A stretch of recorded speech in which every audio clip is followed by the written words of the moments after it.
Hi everyone, welcome back to the channel. I'm so excited to be joined by Gavin today. Gavin's going to be telling us all a bit about making Figma plugins, but I'm going to let him introduce himself. So Gavin. I'm Gavin McFarland, and yeah, I'm really interested to talk to you about plugins. I develop Figma plugins. I was looking at some of your plugins, and Table Creator specifically just has loads of downloads. People love it.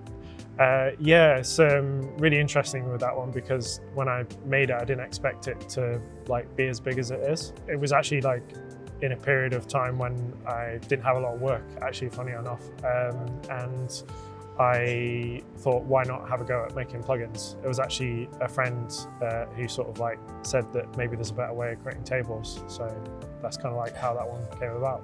That's awesome. That's so good to hear. Solving a problem that people had and just, yeah, getting it out into the world. Yeah. Can I ask you, just to start with, how did you get into it? How did you learn what plugins were for Figma? How did you learn to start developing them? I already knew a bit of HTML and JavaScript. I just kind of followed the instructions that Figma had. Okay.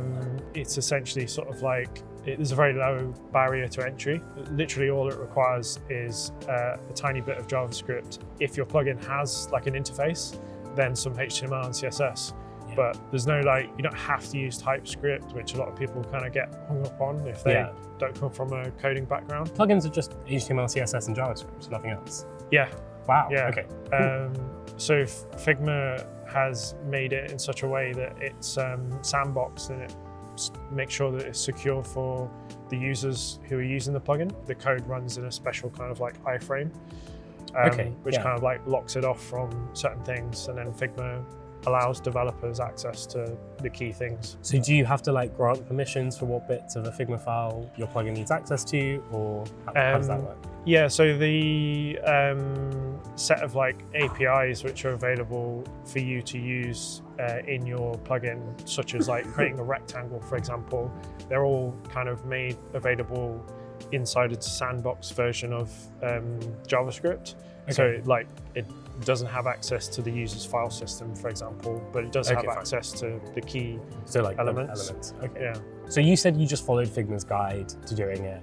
Did you was that easy? The way you describe it makes it sound super easy, that you just Yeah, so I think there's a bit of a mental model that you have to kind of get your head around with any project, whether you're a newcomer to coding in the first place, or whether you're using a new kind of platform or framework. The basics of it are you can write console.log hello world and you'll see it appear in Figma. Yeah. So when you're inside Figma, there's just an option, and it's sort of create a new plugin, and it sets up all the files for you. The issue that you find yourself quickly running into is when you start to do more complicated stuff, and your plugin gets bigger, and you want to be able to organize things and split things into different files. And that's where, for newcomers, even from a technical background, it can stump people a little bit. And that's actually why I set myself a mission to make that easier for people. So I actually created a toolkit that kind of takes care of all that stuff for you. It's called Plugma. I'm not sure if I'm allowed to plug that kind of stuff. Yeah, of course you can. Can you show me how Plugma works with one of your plugins?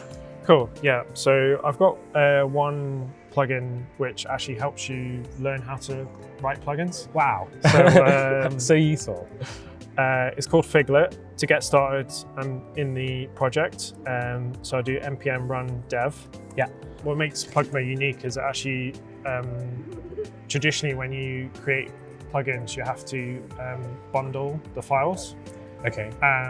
Which is what I mentioned before about if you've got a larger project where you've got multiple files, Figma needs all of those files to be just in one file. file. What this does is it not only will bundle them for you, but it will create a dev server, so it means you don't have to bundle the files each time you make a change, which makes it quicker and faster to develop in. So is that analogous to if you're doing web development and you've got a dev server, which just means localhost automatically updates and changes? Yeah, that's right. So it's users hot reloading to make the changes, and it doesn't have to rewrite the files each time. This is awesome. We're just going to search for Figlet. I'm going to choose the development version. Yeah. And so this is a local version that's running on my computer. So something that's unique to Plugma is it's got a developer toolbar. So if I press Option Command J, it gives me a couple so that of top bar is from Plugma. Okay. Again, this is something that's kind of like you don't really have access to when you're developing plugins. Yeah. Figma has like it's kind of like local storage, but it's called client storage. Okay. And if you want to like save certain preferences for a user, for example, you save them to client storage. Okay. Yeah. The trouble you have when you're developing plugins is you need to clear that. Yeah. And the only way to clear it is to go to your code editor and go into the sort of main JavaScript file and set it up so it deletes the client storage, which is a right faff. But with Plugma, you can just click this little menu option and you've got delete client storage and it deletes it for great. you. Okay, cool. So the other great thing that you can do, which is difficult when you're like creating a plugin from scratch, is you can only really test plugins in Figma's desktop app. Yeah. So if you come to like publish the plugin and you don't know how it's going to react on different browsers. Oh yeah, of course. Because you can only use the desktop app, and the desktop app uses Chrome. Yeah. What this allows you to do is you click this button, and what this has done is a special command, which if you just want to develop in the browser, it's npm run preview, and it minimizes. So in order to be able to edit in the browser, you need to have a plugin running in desktop. Okay, so it's like mirroring it from the desktop? It's like passing the information from the desktop to the browser. Okay. And it basically automatically minimizes it so it's not in your way. Yeah. And from the browser, that's when you can put this in any browser. You can put it in Firefox, Safari. So you can test across browsers. Awesome. And you can open the inspect panel, and you just got a lot more freedom to kind of interact with it. Yeah, then I guess if you're doing it within the Figma desktop app, you don't have all these like web development tools that some people might be used to. Yeah, exactly. You have a couple, but if you prefer using Firefox, for example, it's not possible to do that. So that's been really cool to see how Plugma works, how it makes getting started developing plugins super easy. You gave us a sneak preview of Figlet, and I'd love to see a bit more about that, because you mentioned that's a really useful tool as well that you've made for developers to get started with making plugins. Like I said before, the kind of like bit that people get hung up on is just getting the developer environment set up. Yeah. And to be honest, if you just want to see how powerful Figma plugins are to, you know, the things they can do, there's a plugin called Figlet, and once you install it, you can literally write the code inside Figma. Oh wow, okay, cool. So if you click the plus and it will create a new Figlet. Yeah. And just to sort of begin, you can start typing Figma, which is the global variable that you have access to all the APIs. Yeah. And we do dot for one of the methods, which would be notify, and then we can do hello world, and then we can click this play button, and you can see it says you just get a taste. Wow, that's great. Okay. And there's you can add a UI to it, so you create a HTML file, and you could just start having, again, you could write hello world in here.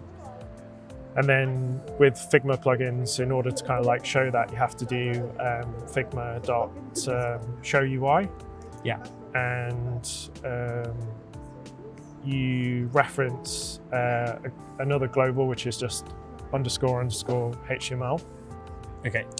And then again, now that you've got this HTML file there, it kind of automatically links that variable to it. Okay. And then when you click play, wow. Okay. So it's super easy in order to get started. Yeah, this looks so much more approachable than like getting into VS Code and setting up an environment. This looks like, I don't know, I'm excited to try this out and like have a go building stuff with this. And the cool thing is, like, once you've done that, you can actually download it as a plugin. And then that's just ready to be uploaded to the Figma community as a plugin. Yeah, you just have a couple of things that you might want to edit, but otherwise it's all done. It's all like all the files are there for you.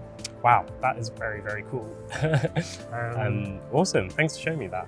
No worries. This has been so interesting, Gavin. I've loved learning about how you make plugins, how you make it easier for other people to make plugins. It's really awesome to see.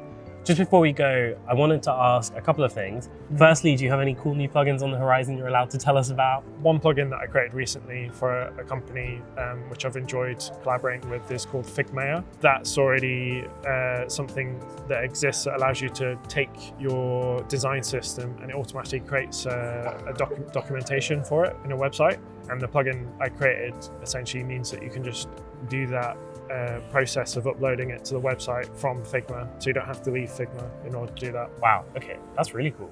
And is that available now? Yeah, that's you can awesome. download it now. Cool. We'll leave a link in the description. And then my next question is, Gavin, if people want to learn more about plugins from you, where are you on the internet? How can people like follow you and learn more? I'm on X. So feels strange saying that. And it's just Gavin McFarland. Nice. And you can also check out Plugma, which has its own website. So it's plugma.dev. Everything you need to sort of like get started is there, and you can reach out to me for any questions, and I'll be more than happy to help. That's really kind. Yeah, thank you so much. It's been so great to chat to you. I'm sure everyone has learned absolutely loads and loved hearing about your experience with it. So yeah, thanks so much, Gavin. Thanks very much for having me. Of course. See you on the next one, everyone.